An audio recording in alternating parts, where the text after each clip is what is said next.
Ya, boleh dibilang 80% itu adalah lawan Prabowo waktu 2019. Nah, ini yang menarik. Oh, menarik ya. Menarik. Dan ini akan nggak terjadi miskomunikasi nanti.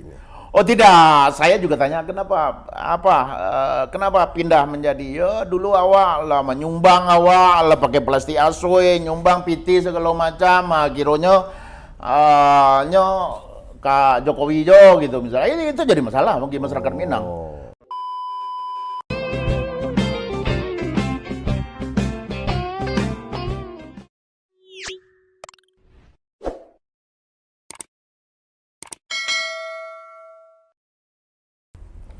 Assalamualaikum warahmatullahi wabarakatuh. Waalaikumsalam. Ngobrol pintar de bareng toat. Ngopi toat. Sore ini hadir dengan topik terpanas bersama koordinator ya. Ya, Koordinator relawan Anies. Banyak orang mengatakan Sumatera Barat itu nggak perlu direlawanin, dikampanyein lagi Anies Baswedan. Karena itu sudah pasti menang katanya. Saya rasa sebagai orang yang paham juga dikit-dikit dengan popularitas dan elektabilitas, terlalu pagi menyimpulkan sebuah asumsi itu kalau Anies dikatakan sudah menang di Sumbar. Nah, ini kita akan menguliti Pak Koordinator Relawan Anies ini bernama Muhammad Zuhizul. Saya tidak nyangka juga dia mau jadi Koordinator Relawan Anies. Karena saya tahu pasti dia termasuk orang yang punya pandangan terkait dengan popularitas dan elektabilitas. Mungkin karena titisan akal sehat ya. Akal sehat ini. Mungkin dia itu muncullah dia menampakkan diri bahwa dia menjadi koordinator relawan Anies di Sumatera Barat. Mete Zurizul, mengapa Anies harus direlawanin kali di Sumatera Barat ini? Wah, ini berat. Ya.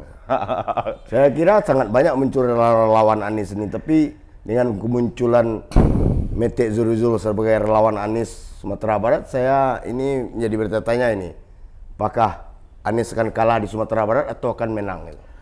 Ya, makasih Bro Toat. Ini host yang luar biasa, senang bisa diskusi dengan Bro Toat. Karena pemimpin itu adalah representasi dari masyarakatnya. Nah itu yang terjadi, bahwa kita tidak bisa pungkiri bahwa masyarakat Indonesia itu belum semuanya tercerdaskan dalam politik. Jadi masih banyak kelompok-kelompok di seluruh Indonesia itu mungkin dari segi pendidikan yang tidak melek politik, pragmatisme karena ekonomi. Nah ini dan orang-orang cerdas. Nah alhamdulillah mungkin di beberapa kota yang ada di Sumatera Barat ini mungkin kecerdasan orang yang medsos, yang dia melek dengan medsos, dia tahu perkembangan terkini, mungkin kita bisa yakini Anies mungkin langsung klik dengan hatinya. Tapi tidak begitu dengan masyarakat yang berada di perkampungan, di jorong-jorong, di nagari-nagari itu tidak semua juga tahu tentang who is Anies gitu. Nah ini sebetulnya pentingnya relawan yang ketika kita lihat dari beberapa hasil survei, terlepaslah survei itu kita mau setuju atau tidak, tapi kita ambil aja manfaatnya karena ada 12-18% itu swing voter, Bro Toat. Nah swing voter inilah orang-orang yang ketika dia menentukan pilihan, dia bisa berpindah ke pilihan lain, tergantung siapa yang mendekati mereka, siapa yang menyampaikan visi misi Anies, siapa yang menyampaikan visi misi dari capres-capres lain. Nah, disinilah pentingnya relawan. Itu kira-kira. Ya, tapi kalau kita lihat, saya sudah berapa kali ke pemilih-pemilih akar rumput ya, yang berbicara itu ketika kita bicara Anies, siapa presiden 2024, mereka spontan aja menjawab Anies. Padahal Anies ini kan masih belum jelas mau jadi capres dia atau tidak, saya juga tidak tahu gitu kan. Karena ini konstelasinya itu biarlah elit Jakarta yang berurusan. Nah, ketika Mete Zurizul ini muncul sebagai koordinator relawan Anies Sumatera Barat, saya jadi bertanya-tanya, ini serius Anies ini akan maju ini kayaknya. Karena tidak mungkin seorang Zurizul kan mengambil apa namanya itu kalau istilah orang Minang mah ngapi daun kunyi, kalau ketika yang dipegangnya ini adalah halusinasi. Ya, dan itu terbukti di Pilgub. Nah, dulu masih ragu-ragu orang antara Buya Maheldi atau ada Pak Riza Palevi atau siapapun itu. Nah, Zurizul menetapkan pilihan menjadi koordinator relawan Buya Maheldi. Kenapa? Karena Sumatera Barat ini, Bro Toat, itu masyarakatnya pertama cerdas, melek politik, dan yang kedua religius. Nah, kenapa tadi banyak ditanya ke masyarakat Anies? Karena mungkin menurut mereka, dan saya meyakini juga, Anies adalah sosok pemimpin, calon pemimpin, yang kalau kita bandingkan dengan calon lainnya yang paling religius. Nah, itulah yang membuat masyarakat Sumatera Barat klik di hatinya, kenapa mereka menetapkan pilihan kepada Anies. Ngopi Toat sore ini adalah kelanjutan Ngopi Toat sore kemarin. Kemarin kita bicara dengan Ketua Bapilunya Partai Gerindra, Pak Hidayat, mengatakan bahwa itu versinya Prabowo. Sekarang hari ini kita juga berbicara dengan koordinator relawan Anies Sumatera Barat, Muhammad Zurizul. Ini dalam rangka supaya Ngopi Toat jangan dianggap sudah dipegang oleh calon lain, satu calon atau gimana. Mungkin setelah ini kita juga akan mencari koordinator atau pendukung aliran garis keras dari Ganjar misalnya. Nah, ini keseimbangan sebenarnya. Menarik tadi Mete Zurizul ini tampil sebagai koordinator relawan. Saya juga melihat rekam jejaknya di waktu Pilgub 2020 kemarin. Dan itu pilihannya tepat dan menang. Sehingga dia menjadi gubernurnya Malam Sumatera Barat. Kata saya, bukan kata yang lain ya. Nah, selain religius tadi, Mete, apakah nggak ada nilai jual lain dari Anies? Saya kira Anies belum berpengalaman untuk masuk dalam rimba politiknya Sumatera Barat. Dan saya yakin Anies tidak akan tahu bagaimana pedisnya berpolitik di Sumatera Barat ini. Karena duit banyak pun belum tentu menang di Sumatera Barat ini. Itu dia, benar. Mete datang ke Tommy hari ini, ya setuju pilih Mete. Tapi besok saya datang, saya pula didukungnya katanya. Nah, ini gimana cara memaintainnya nanti? Ya, ini kita memang pengalaman dengan itu. Sangat pengalaman sekali. Bahkan ketika diberikan bantuan pun, kita lihat dari sejarah Pilpres 2019. Berapa banyak sembako segala macam. Nah, itulah Minangkabau, itulah Sumatera Barat. Jadi tolak Tarimo kepeng tolak amplop memang biar itu ya. Buang tidak amplopnya, semua. kepeng. Tapi tidak semua. Ada orang sebagian besar orang Sumatera Barat ini kalau kita lihat nyo ndak pandandam dah betul. Tapi nyo ndak palupo. Nah, itulah Sumatera Barat. Nyo ndak pendandam, tapi nyo ndak palupo. Nah, hal-hal yang begitu yang sulit merubah persepsi masyarakat Minang. Dan pendukung Anies ini bukan hanya cuman di Sumatera Barat. Ingat bahwa ada 3 kali lipat sampai 4 kali lipat warga Sumatera Barat menyebar di seluruh provinsi. Jadi mereka biasanya ketika di ranah mereka melihat banyak yang mendukung Anies, nah itu menyebar ke orang-orang Minang yang merantau di seluruh Indonesia ini, bahkan di luar negeri. Nah, jadi kita lihat, apalagi sekarang Anies juga banyak dikelilingi oleh tokoh-tokoh Minang, termasuk juga Bapak Yusuf Kalla yang semando orang Minang. Nah, artinya ini kita meyakini Anies akan mendulang suara besar di Sumatera Barat. Itu kita yakini. Nah, walaupun misalnya pragmatisme segala macam itu pasti akan terjadi, ya pasti akan terjadi. Tapi tetap Mete sebagai relawan saya kasih tip.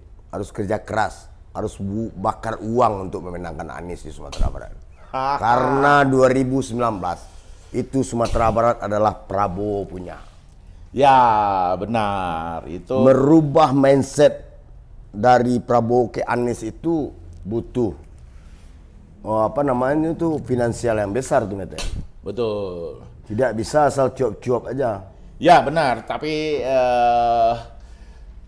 kami akan menjelaskan kepada masyarakat why you choose Anies. Yes. Kenapa pilih Anies? Nah, kita tidak membandingkan Anies dengan si A, si B, si C dan memang orang Sumatera Barat juga tahu apa yang dilakukan oleh Anies. Tadi disampaikan belum ada pengalaman dengan bagaimana di Sumatera Barat ini.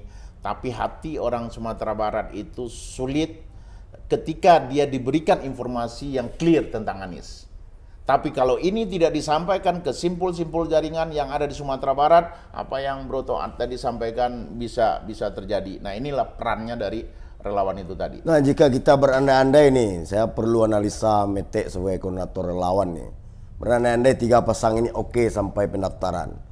Lalu, apakah suara Anies itu seperti langit dengan bumi enggak?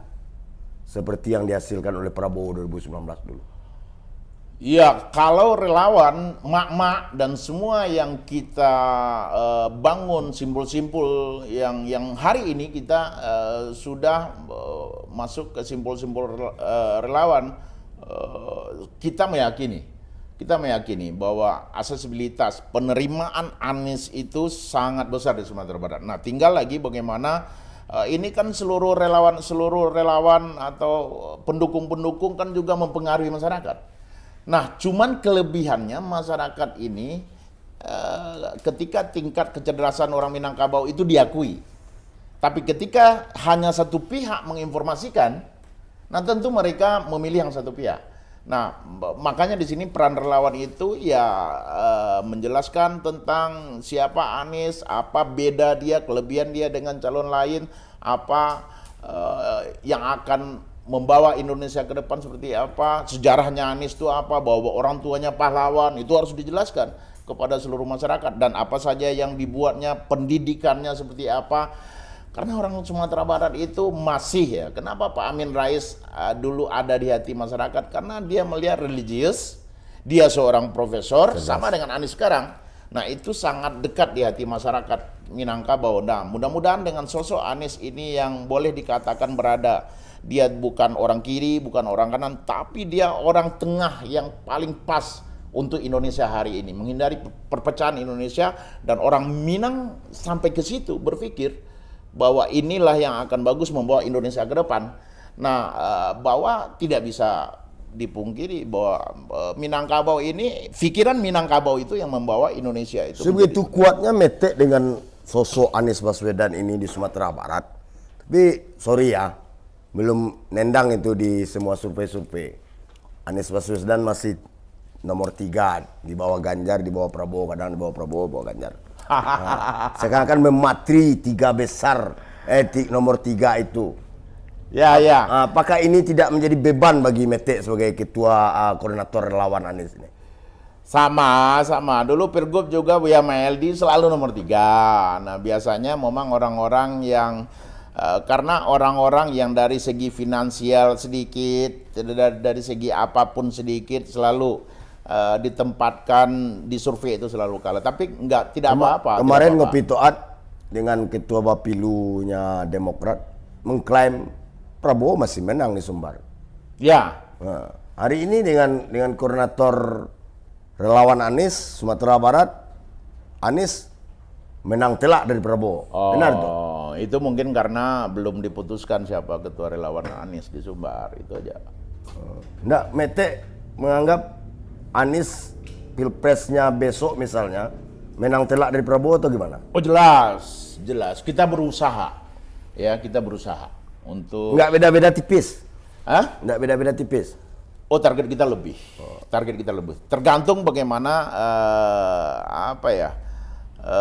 karena penerimaan masyarakat itu yang penting dulu. Siapapun calon presiden, yang paling utama itu penerimaan masyarakat.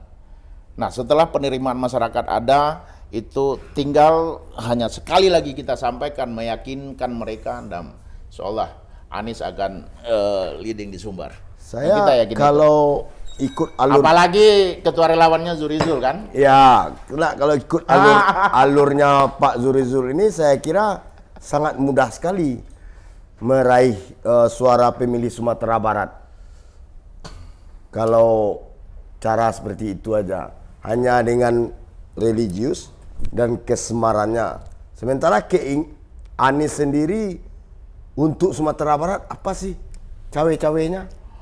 Nah, itu penting.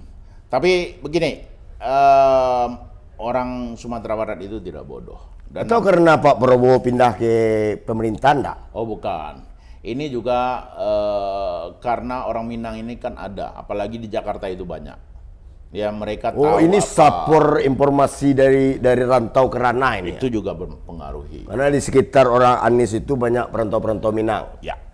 Bahwa sekarang media sosial pun sudah sampai Anies waktu di Jakarta itu hebat itu. Ya. Karena tidak bisa juga ukuran dari pemimpin itu dia hanya religius, cerdas, tapi tidak berbuat, itu juga tidak disukai oleh masyarakat, termasuk Minangkabau sendiri, ya. Nah, kenapa misalnya dikatakan Buya Maheldi itu menang di Sumatera Barat? Bukan hanya karena dia religius, dia cerdas, tapi memang kelihatan hasil kerja beliau itu, salah satu contohnya Pantai Padang. Ya, orang datang dari seluruh kabupaten kota melihat hasil karya dia. Nah, itu membuat semasa beliau itu menjadi wali kota ada hasil karya. Jejak digital itu kalau istilahnya jejak karya. Itu penting, betul. Karena tidak mungkin juga bangsa sebesar ini diberikan kepada orang yang tidak tepat. Pemilih Sumatera Barat itu ibarat rimbo, ente. Ya. Kalau nak pandai wak dimakan rimbo. Kalau pandai wak jadi raja rimbo. Ya. Nah, Anies dengan relawannya, koordinatornya Muhammad Zurizul akan mengalah telakkan Prabowo atau Ganjar. Ini sangat besar sekali. Berat. Nah, ini kan bukan kerja-kerja seorang relawan saja. Relawan Anies itu ada 37. Bahwa partai politik juga, Partai Nasdem, Partai PKS dengan jaringan sampai ke Nagari, Partai Demokrat, yang paling PKS. kita relawan ini kan mensupport bagi orang-orang yang bukan Demokrat, orang-orang yang bukan PKS, orang-orang yang bukan itu, kita masuk di jaringan itu, ya. Jadi harus tetap tidak bisa overconfident mengatakan bahwa kita bisa memenangkan telak Anies di Sumatera Barat, tapi kita meyakini, kita turun ke daerah-daerah, kita turun ke masyarakat, menyampaikan visi misi Anies.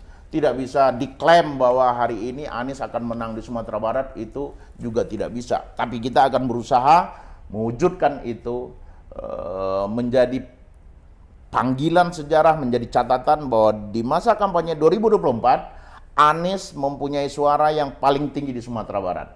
Dan insya Allah kalau dia menang, itu akan terkenang bagi Anies untuk membangun Sumatera Barat. Nah, itu intinya. Ini ya mantap. Ini suka saya ini. Bicara awalnya optimis, lalu ada keraguan berat perjuangan untuk menang Anies, tapi yakin pas time-nya Anies tertinggi suaranya. Betul. Ya kan? Harus ada kerja-kerja politik. Oh, kalau diam saja tidak. Lalu pandangan Mete Zurizul secara pribadi ini ya, bukan di lingkaran apa, mungkin pandangan akal sehat Mete lah. Prabowo Anies itu kan termasuk dekat. Bahkan banyak orang mengatakan kalau Anies ini capres itu sama mengkhianati Pak Prabowo. Anies itu pengkhianat dari Prabowo, dalam tanda kutip. Itu bagaimana tuh? Ya, Narasi akal sehatnya itu.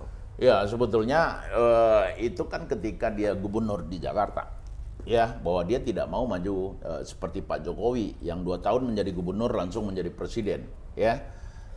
Walaupun Pak Jokowi sendiri adalah yang menjadikan Pak Jokowi itu gubernur adalah Pak Prabowo. Nah, ini Pak Anies tidak melakukan itu. Dia selesaikan pekerjaan yang 5 tahun. Nah, artinya setelah itu perjanjian itu tidak ada lagi. Nah, ini kan panggilan sejarah. bahwa pemimpin itu kan bukan dia yang menginginkan, tapi dia diminta. Nah inilah posisi Pak Anies. Pemimpin bukan dia yang inginkan, tapi diminta oleh rakyatnya yang. Itu dia. Betul ya? Itu dia sebenarnya. Nah, clue terakhirnya apa sih kata kunci menangnya Anies di Sumatera Barat ini? To the point aja, Mete. Kuncinya untuk menang Anies di Sumatera Barat itu adalah yang pertama terdaftar dulu menjadi calon, pasti ya. Terus yang kedua seluruh unsur simpul jaringan yang ada, yang dulu juga saya kan juga relawannya Prabowo dulu. Ya, seluruh simpul jaringan bersatu, masyarakat menyampaikan apa kenapa pilih Anies, dan kita tidak perlu menjelek-jelekan Prabowo, menjelek-jelekan Ganjar. Yang terpenting sekarang bahwa kalau Anies presiden seperti apa Indonesia dan apa yang akan diberikan untuk Sumatera Barat, itu yang paling penting hari ini. Nah, intinya sekarang bagaimana mana yang lebih baik dan mana yang diyakini akan memberikan kontribusi untuk pembangunan Sumatera Barat. Itu intinya. Tapi Sumatera Barat itu cuman berapa persen nasional ya? 3%, 5% nasional. Menang telak besar pun di Sumbar. Tapi kalau di nasional nggak dukung kan kalah juga Anies. Ya, tapi itu sudah dipikirkan. Apakah kembali seperti cerita lama sebelum ini Sumatera Barat? Ini sejarah akan berganti 2024. Kita akan buktikan. Welcome to new Indonesia. Tapi yang saya harapkan itu Anies dengan religi, Anies dengan profesor bisa balik kanan dengan Prabowo yang sudah sejak awal Pilpres, mulai dari Pak Prabowo cawapres sampai capres 2 kali, itu Sumatera Barat itu sangat ramah pemilihnya ke Pak Prabowo. Ya, mungkin karena Pak Prabowo balik kanan juga. Oh. Balik kanan. Tapi kan seorang politisi itu jadi kan berjuang itu kan tidak harus selalu di luar. Di dalam pun dia juga akan lebih indah perjuangannya. Ya sama lah. Prabowo janji Peminte kalau dia menang Sumatera Barat tidak akan pernah terlupakan dalam memorinya. Oh iya, iya bagus. Pak Anies bagus. Nah yang terpenting itu kan gini. Gimana Pak Anies? Apa yang pernah dibilang Pak Anies ke Mete kalau saya menang Sumatera Barat akan jadi provinsi internasional misalnya. Makanya politik itu tidak boleh baper. Oh. Seorang Jokowi pun adalah Anies juru bicaranya. Mungkin seluruh Republik ini tahu bahwa Anies termasuk orang yang orang berpikir, oh berarti Pak Jokowi ini bagus karena ada seorang profesor menjadi jubirnya. Itu juga tidak bisa dipungkiri, itu mempengaruhi election, mempengaruhi orang memilih influencer. Oh iya, iya. Terus kok semakin terus sekarang Anies terkesan dijegal oleh Jokowi, itu orang Minang itu tahu. Ini berarti Anies ini kuat nih. Nggak mungkin dia dibeginiin kalau apalagi berarti dia menang nih. Apalagi Muhammad Zurizul koordinator relawannya. Oh insya Allah sama-sama. Ini kita dengan teman-teman relawan masyarakat pendukung Pak Zurizul tuh melihat tidak mungkin segampang itu seorang Mete Zurizul menjadi koordinator relawan Anies. Padahal di koordinator Ganjar, di koordinator Prabowo mungkin masih bisa posisi penting didapat oleh Mete Zurizul. Ya, ini amanah yang luar biasa, Mbak. Dari teman-teman dari pusat, amanah yang luar biasa. Dan kita akan buktikan bahwa mana tahu Bro Toat. Nah, ini kan tadi Sumbar ini kan cuma 3-4%, 5%. Mana tahu selisih suara Anies dengan yang lainnya itu cuma 1.000. Jadi kan? Karena Sumbar Anies masuk istana menjadi presiden. Dan kita main-main nanti ke istana. Sadap masuk juga itu. Dari pengantaran Mete Zurizul tadi, saya seperti tidak berbincang dengan seorang Mete Zurizul yang punya DNA Rocky Gerung yang hebat itu. Masa bicara mengenai Anies menang di Sumbar saja nggak bisa meyakinkan kami, saya Salkuos, apalagi pemirsa Ngopi Toat di seluruh dunia. Apa yang menjadi dasar pemikiran akal sehat Mete itu bahwa Anies itu menang besar di Sumbar? Itu yang ingin saya konfrontir, saya gali lagi. Jadi gini, Bro, Minangkabau ya, ini Minangkabau ya. Banyak panutan Minangkabau itu, yang pertama itu ketokohan, tokoh ya. Tokoh, kita lihat Anies itu memang tokoh, baik nasional, internasional. Kalau kita lihat prestasi yang beliau dapatkan, ketokohan beliau itu yang beliau dapatkan itu jelas. Dan semua orang tahu itu, ya, ketokohan dari seorang Anies itu. Di samping dia juga mantan rektor, di samping dia juga sukses 5 tahun gubernur di DKI Jakarta. Itu yang pertama. Yang kedua, takah. Nah, ini yang menarik ini di Sumatera Barat ini. Takah itu orang Minang ini suka kalau pemimpin itu ya manakah lah gitu ya. Manakah. Baik dari segi perilakunya, adabnya, susilanya, segala macamnya. Adab itu sangat penting bagi orang Minangkabau. Nah, yang ketiga itu tagih. Nah, dia mengatakan jalan mendaki dia akan kejar. Nah, dia lewati jalan mendaki hari ini. Nah, itu artinya orang Minang suka dengan itu. Orang-orang yang kritis, bahkan baru saja menjadi calon dia sudah sampaikan permasalahan subsidi mobil listrik, dia sampaikan sama Anies. Berani dia sampaikan. Nah, itu yang disenangi oleh orang Sumatera Barat khususnya dan Indonesia. Orang Indonesia sekarang tidak bodoh lagi. Dia sudah tahu sekarang apa yang terjadi hari ini. Dan Anies adalah solusi bagi bangsa ini. Sip, solusi bagi bangsa. Tokoh, takah, tagih. 2019 Prabowo milik itu semua. Ya. Apakah langsung berubah ke Anies 3T itu? Atau gimana? Nah, orang Minang ini konsisten. Yang diinginkan sebenarnya bagi orang Minang hari itu tuh Prabowo itu sosok, saya kan relawan Prabowo, sosok yang menjadi penyeimbang dari pemerintahan hari ini. Itu yang diharapkan oleh masyarakat Minangkabau. Pada akhirnya tidak ada keputusan di pemerintahan hari ini yang menjadikan pemerintahan itu, kita tidak bisa pungkiri keadaan hari ini ya. Walaupun ada dari segi infrastruktur segala macam yang dibiayai oleh hutang, tapi itu bagi masyarakat sekarang masalah ekonomi. Masalah bagaimana dia bisa menguliahkan anaknya, bagaimana dia bisa makan, itu yang menjadi masalah masyarakat Sumatera Barat. Dan hari ini adalah kekecewaan dari masyarakat Sumatera Barat itu real. Dan relawan-relawan saya hari ini, ya boleh dibilang 80% itu adalah relawan Prabowo waktu 2019. Nah, ini yang menarik. Oh, menarik ya? Menarik. Dan ini akan nggak terjadi miskomunikasi nanti? Oh tidak, saya juga tanya kenapa pindah menjadi dulu awak lah menyumbang awak lah pakai plastik asoi, nyumbang piti segala macam, kironya Kak Jokowi jo gitu misalnya. Ini itu jadi masalah bagi masyarakat Minang. Orang Minang itu kan dibilang ndak pendandam doh, tapi ndak lupo, itu masalahnya. Ya. Berdesak-desakan dulu kampanye, nyumbang, dikumpul pakai piti, katidian segala macam, tapi mereka kecewa. Nah, hari ini penghapus kekecewaan masyarakat Minang itu adalah Anies solusinya. Gitu. Penghapus kekecewaan Minang terhadap Prabowo hari ini adalah Anies. Anies pilihannya adalah Anies. Karena memang Anies adalah masa depan Sumatera Barat, masa depan Indonesia. Walaupun teman dekat nih Anies sama Prabowo dulunya nih. Oh iya, nggak apa-apa, semua politisi itu berteman baik. Iya. Ya, semua politisi berteman baik. Ini kelebihan Mete Zurizul. Ini baru terungkap ini siapa Mete Zurizul. Sehingga itu saya bilang dia Mete Rimau. Dia anak agam ini. Wajar ngomongnya keras, melengking itu. Saya terakhir aja, closing statement Mete aja ini. Terkait dengan 3 capres ini. Terkhusus Anies Baswedan di Sumatera Barat. Ya,